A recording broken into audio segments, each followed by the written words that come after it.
this first session. Professor Walters, please.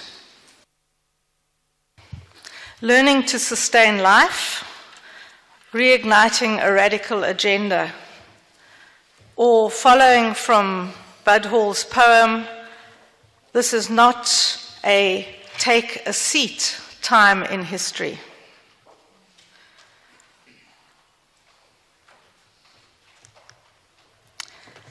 I greet you as fellow Africans.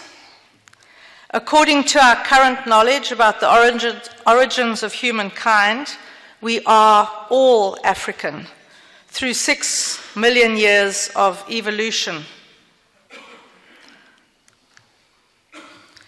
As we in South Africa certainly know only too well, the university is not neutral.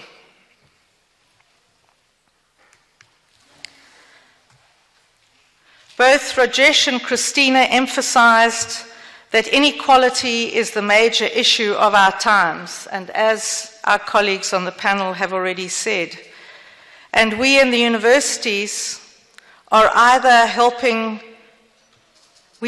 part of the problem or helping to be part of the solution. The dominant organizational cultural environment of many universities reflects this neoliberal economic and political hegemony. This plays out with the centralization of authority, managerial approaches that treat academics as workers and students as consumers. Many of the spaces where creative, experimental work was occurring have or are being closed down in the interest of more efficiency and effectiveness in supporting competitive globalization. Instrumentalism holds sway in many institutions, with, for example, individualization being encouraged through ranking systems of both people and of institutions. Echoing Bud, Rajesh, and Christina, and my colleagues on the panel, it takes activist scholars to be working locally and transnationally with social movements and other allies in a host of different ways, with hope, courage, and a large dollop of insubordination to counter the current neoliberal hegemony.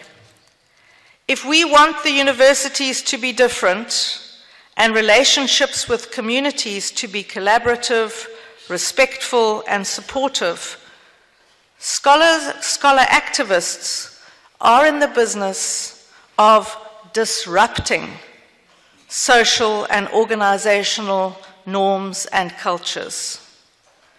As so many of us know, challenging hegemonic power takes a great deal of courage, energy, vision, resilience, and strategic political action. Community university engagement takes many different forms. I will focus particularly on those relating to knowledge specifically.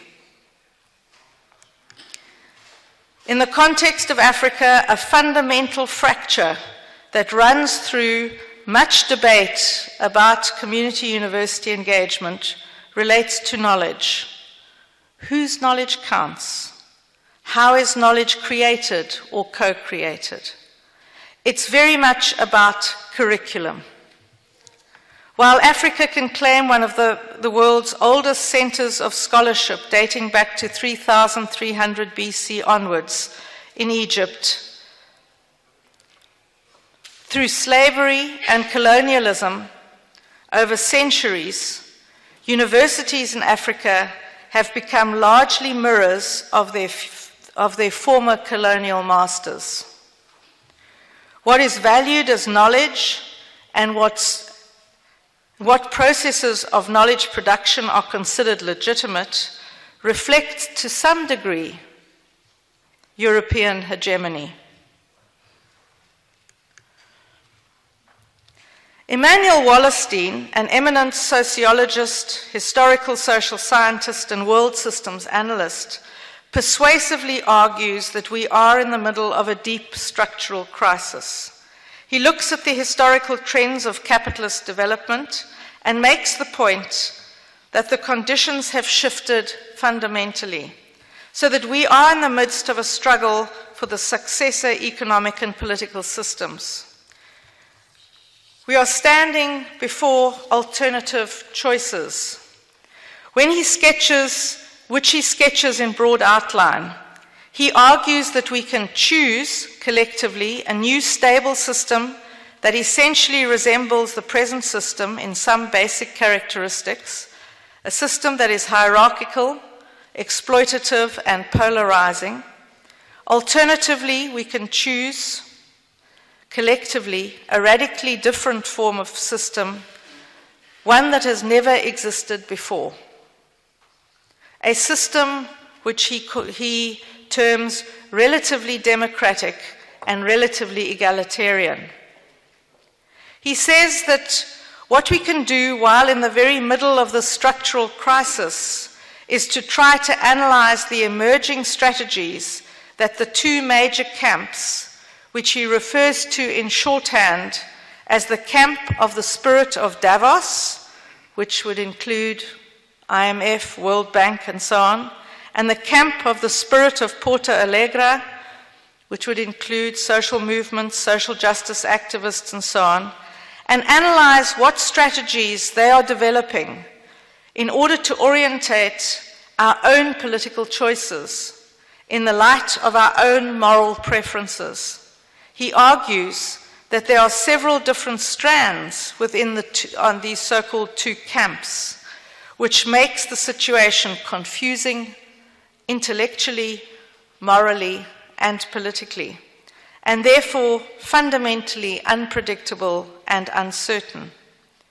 He continues with an elaboration of practical steps that individuals and groups can and should pursue at this time, all of which have profound implications for the importance of a philosophy and approach to community university engagement and lifelong learning, our own and that of others. Amongst the strategies, he urges, is engagement in serious intellectual debate about the parameters of the kinds of world systems we want and the strategies of transition. We need to do this, quote, ceaselessly and with a willingness to hear persons we deem of goodwill, if not of our immediate viewpoint, close quote. He also urges us to build, in a Gramscian sense, alternatives in order to learn sensible and sustainable modes of production. As citizens, as scholar activists, we need to engage with others to co-create our futures, and several people have already been talking of this so far. We need to grapple with the kind of world we want. I love this picture. For ourselves, future generations, and for the planet. We need to learn how to sustain life. Through all of this, Wallerstein argues, we must put at the forefront of our consciousness and our action the struggle against the three fundamental inequalities of the world: gender, class, and race, ethnicity, religion. He closes by saying that we, quote, must run like the plague from any sense that history is on our side, that the good society is certain to come. History is on no one's side.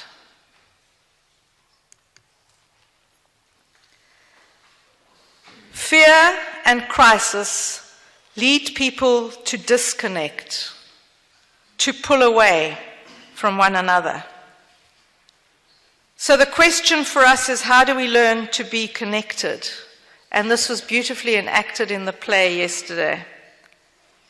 Can we have in all our CUE approaches the driving value to connect, to sustain all life, to draw on ancient and contemporary knowledge from wherever it comes? We as citizens need to act. Inequalities are endemic to capitalism. In order to learn to sustain life, we need a critical approach, one which draws on all the wisdom at our disposal. Knowledge wields power by directing people's attention. As Sachs says, and quote, "It carves out and highlights a certain reality, casting into oblivion other ways of relating to the world around us." CUE must challenge who creates and how we disseminate knowledge. A community who are often alienated in a large residential university of younger students are the adult learners. At our university, through the Lifelong Learning Mission, we encourage people who have been excluded from higher education because of poverty or politics or culture to enter the university through recognition of prior learning. Gender-based violence from New Delhi to Durban to Barcelona is rampant. The act of challenging gender-based violence is another example of CUE challenging patriarchal norms, one of the fundamental inequalities. Pregs Govender, a South African feminist activist, says, "We must value and respect our own agency, our own power and each other's power. We need to redefine understandings of power, not of fear and hate, but of love and courage." She urges us to silence the patriarch in our own minds through love and affirmation, to know that we too can help to change the world for the better. We can bring hope through our own courageous acts of insubordination.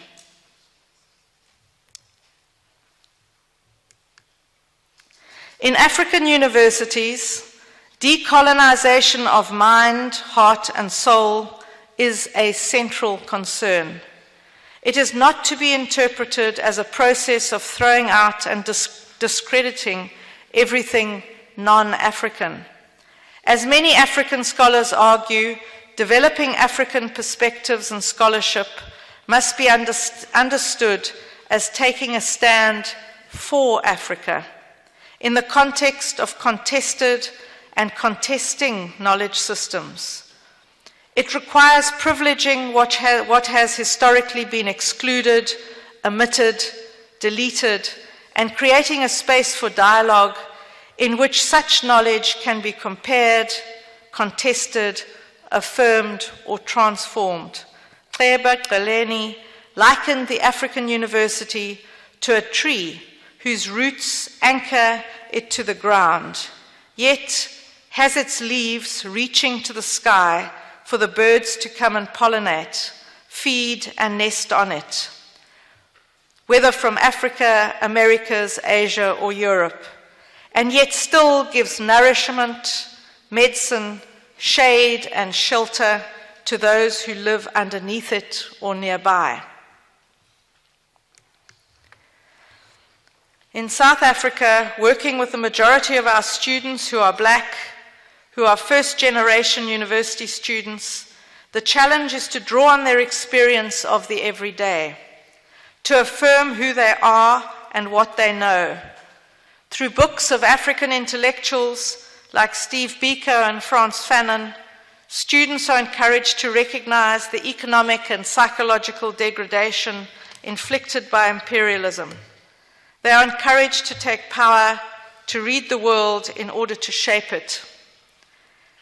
As our Brazilian activist scholar Freire says, and colleagues on the panel have said, humanization has always been humankind's central problem. And it is bringing humanity back in relation to all life forms that must be a central concern of CUE. As Lily Walker, an Australian Aboriginal woman, says, if we realize that our own liberation is interdependent with others, then there is a chance of working together productively. In summary, we have to become disruptive scholar activists who challenge ways of teaching, learning, organizing to sustain all life. Put the struggle against the fundamental inequalities of gender, class, ethnicity, race, religion in the forefront. Participate in new ways of thinking, being, and acting, recognizing that the personal is political, which includes the importance of our own self-care as activists. Accept that we are lifelong learners together with students and communities. Build cultures of compassion and connectedness with love and courage to counter separation and inequality towards active communities for change. We need to reignite a radical agenda. It is only in solidarity with one another that we will co-discover the shape and form of another better world. Thank you.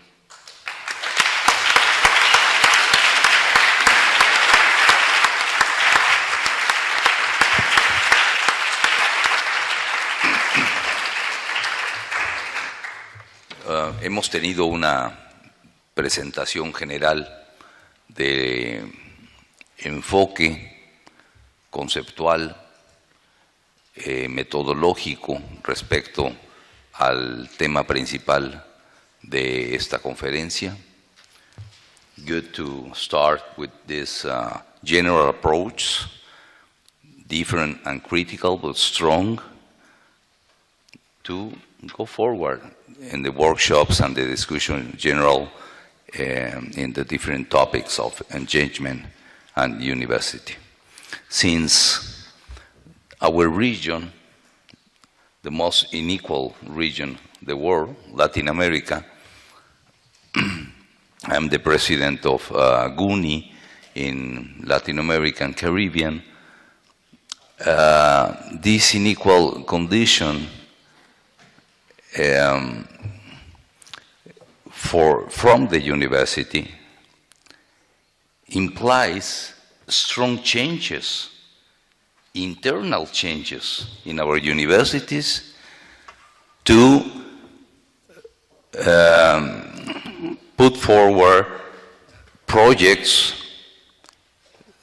with social responsibility and public good to link with these unequal conditions and, of course, with social groups and actors to promote innovation, social innovations, critical positions, NGOs, movements, student movements, as you know, in different countries in Latin America. But we cannot think, since these unequal and very poor countries and with strong problems in terms of enrollment in our universities, only 20% of the age group coming to our universities, we cannot think an engagement and social responsibility for our universities without strong transformations in our universities, in governance, curriculum, teaching, researcher, because just links with the society, the vinculation, simple vinculation, or neutral relationship with the society is not enough. We have to make changes in the departments, in the units and faculties and so on, to produce a new kind of initiatives to engage our universities to the communities. It's not just a position, it is not a conceptual framework. We say that we have social responsibility, we engage our university with society. Okay, it's good. But we have to transform first the university to go forward to the real engagement, a critical engagement from the university. This is a strong problematic, strong issue from the Latin American and Caribbean universities, quite historically, quite responsible with fights and military coups and unequal conditions in our region. It's very critical, this point, from our universities, and of course, in terms of this meeting, this conference, for us is a critical question. How can we transform our universities to improve the engagement, the social responsibility, public good from our knowledge, learning, and goals, university goals, from now to the future? Okay, thank you very much for these strong and critical presentations. As you know, we will have workshops, and the discussion will be at these workshops and different round tables. So we have a couple of minutes, maybe 10 minutes, just to, when you hear each other, the presentations, maybe you have another idea or wants to reinforce some of your ideas. We have 10 minutes, maybe 3 minutes for each of our wonderful panelists, and in the same order. I encourage to take 3 minutes around, and Professor Zulkifli, please start this second round. I think the issue at hand, as far as I can see, is how do you transform an organization called a university? When I was with my previous university, this is what we want to do.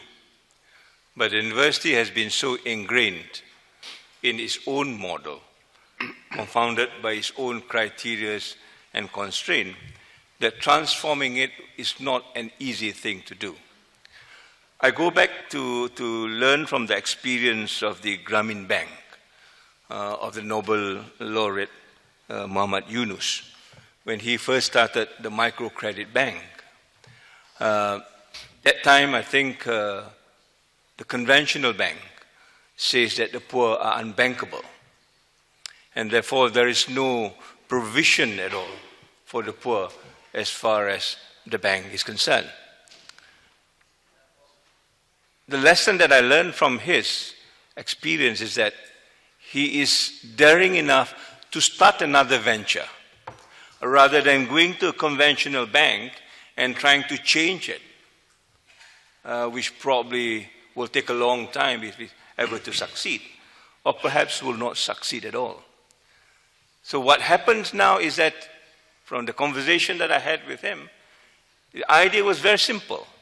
He started with himself by adopting beggars, in his own Grameen Bank. I think there are about 25 workers, if I'm not mistaken, and everybody adopts a worker, a beggar. And from then, I think this whole idea of creating a microcredit bank, a system that is quite different from the conventional bank, becomes fruition. And when they had another meeting, I think recently, a couple of years ago, in Bali, 800 participants, I was told, majority of them are from the conventional bank. So the lesson we learned from this is basically we really need to start out with a new venture. And this is why I'm very passionate about this new university of mine. A long way to go, but here we have got a clean slate to re-articulate, to put the principles that we think it is important for the future university to recreate the kind of university that we want to do. The challenge is tremendous, of course. The conventional university will look down upon this university and ask, where are you in the ranking, for example. Those are very favorite questions among universities. Where are you in the ranking? If you are not in the ranking, then you are not a university, quote unquote, or at least worthy of its name. Those are the challenges that we encounter. But I think learning from the experience from my Yunus, we need to move forward by creating new models of what the university is all about. It's not to say that conventional university has no role to play, but there is another alternative to create the future, as it were. The experience that I had in these 2 years with this university is basically it's a very different environment altogether from a conventional university. The students that comes in this university, they are all below the poverty line from 50 nations across the globe. They are all very empowered. There is something that I don't see in my conventional university, at least in Malaysia. They know their rights, they know what they want, and they actually are very, very, quote unquote, to use the word Shirley used, are quite willing to be insubordinated in many ways. And these are the youngsters that we need to engage, because their ideas are really the ideas of the future that we must make sure it is part and parcel of creating that university of the future. So my take on this is basically, yes, to move forward. And I remember also reading the statement of the president of MIT when he was asked to create a university 150 years ago. And if I'm not mistaken, the statement goes something like this. He says he wants to create a new, different, and bold university. There was other universities before that, I'm sure, but he doesn't want to create a university that is similar to the one that's existing now. Unlike what we are told today, we must benchmark University A in this country or university from that country. He says, I want to create a new, bold, and different university. Why? Because he says, we are now confronted with the new industrial age. And therefore, the circumstances of that university needs to be different. And the same question we ask ourselves, moving forward in the 21st century, the era of post-industrial age is over. I think it was said yesterday by Christina. What would be the ambient, the era that the new university will be embedded in? And until and unless we answer that question well, we will not be able to craft that university. And I think this is where we use this kind of experience to sort of look and revisit at what sort of university we need for the future. Thanks. Thank you very much, Professor Horace, to react.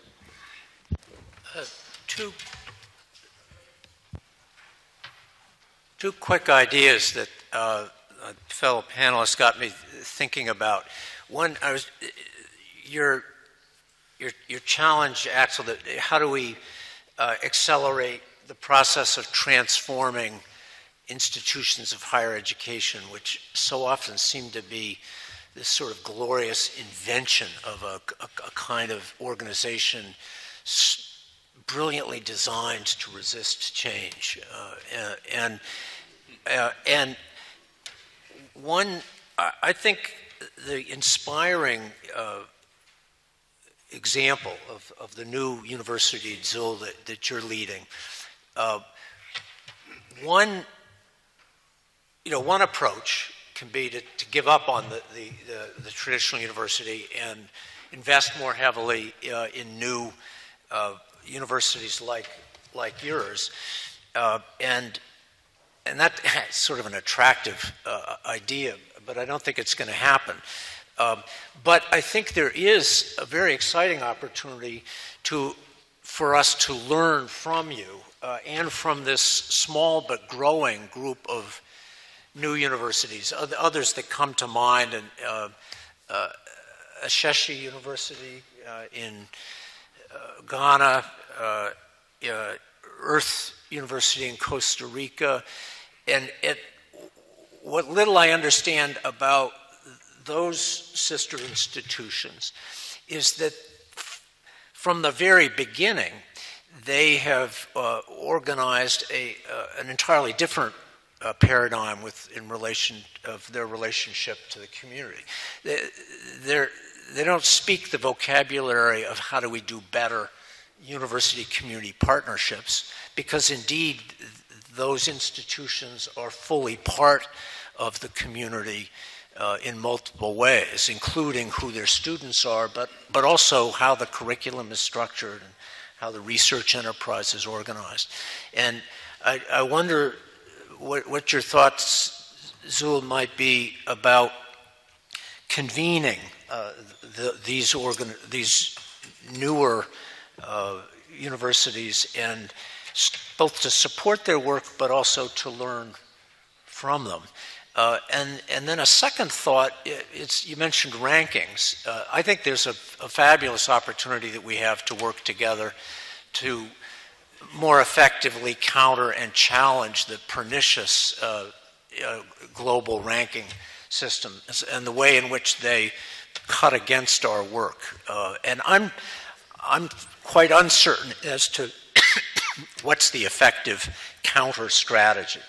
Is it to invent our own ranking system? I sort of hate that idea, but it could be, we've talked on another occasion about a classification system, but rather than just being caught in our lament, and I find myself constantly griping about the global ranking system as a kind of symbol of the glorification and the rewarding of unengaged scholarship as the roots to being top of that pecking order. But again, I think there's a need and indeed an opportunity to come up with an alternative, and by definition, that needs to be a collective enterprise. Thank you very much. Professor Walters, please. How do we take ourselves seriously? None of us have the answers. And it came through in the opening yesterday, and it's coming through in the panel now. We have to work very hard not to have a sense of them and us. We somehow have the answers and they don't. I think that we cannot assume that all of us in this room think exactly the same things.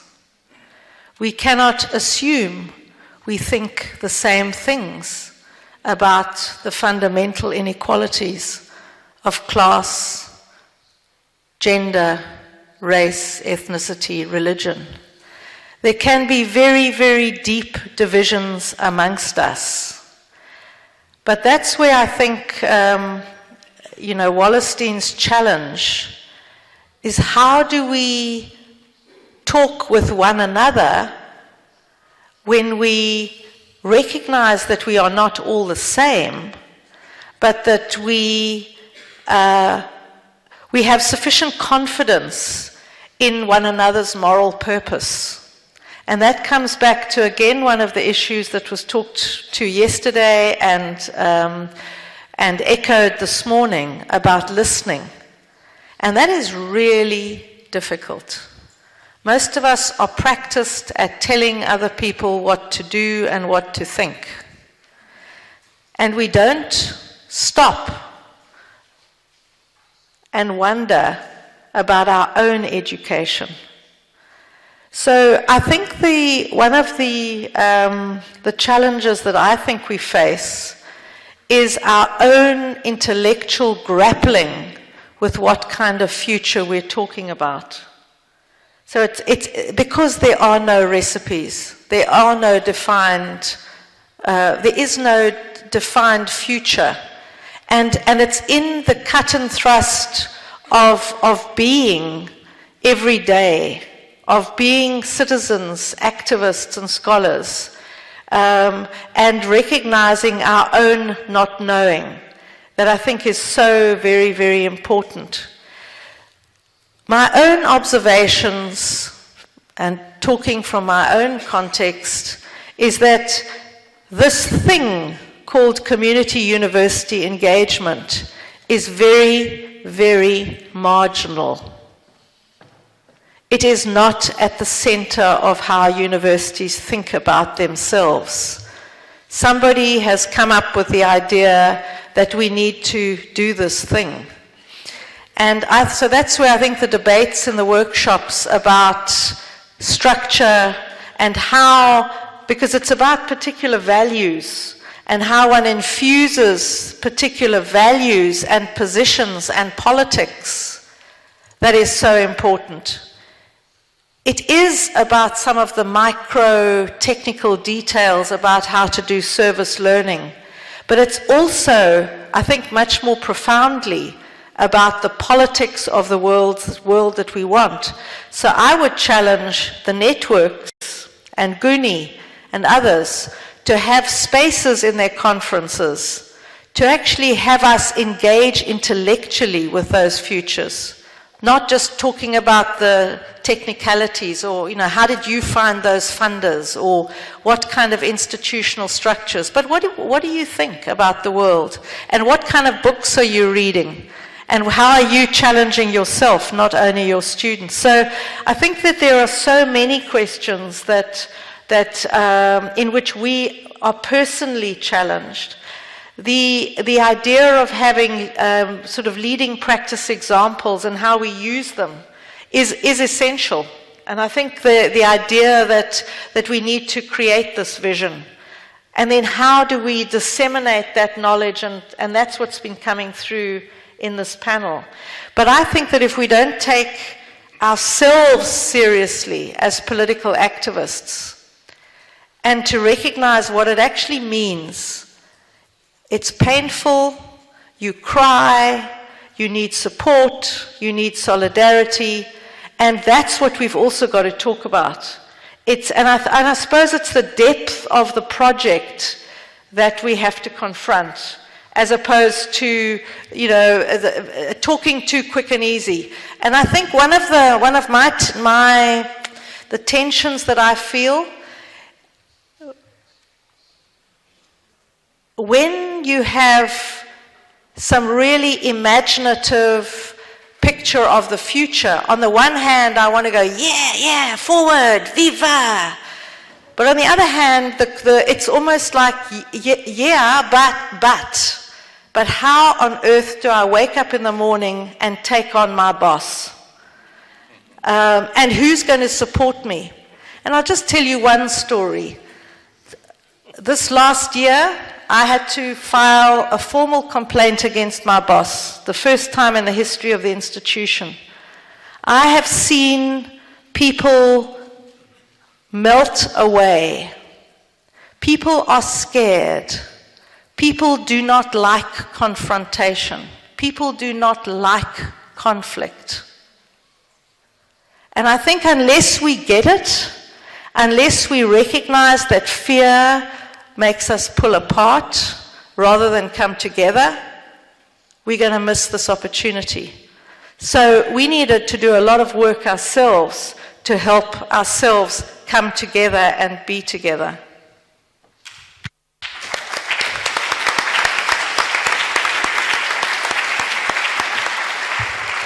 Thank you very much, all of you. Oh. Let's give them a good hand first. Yeah, thank you. Thanks very much. Yeah, thanks.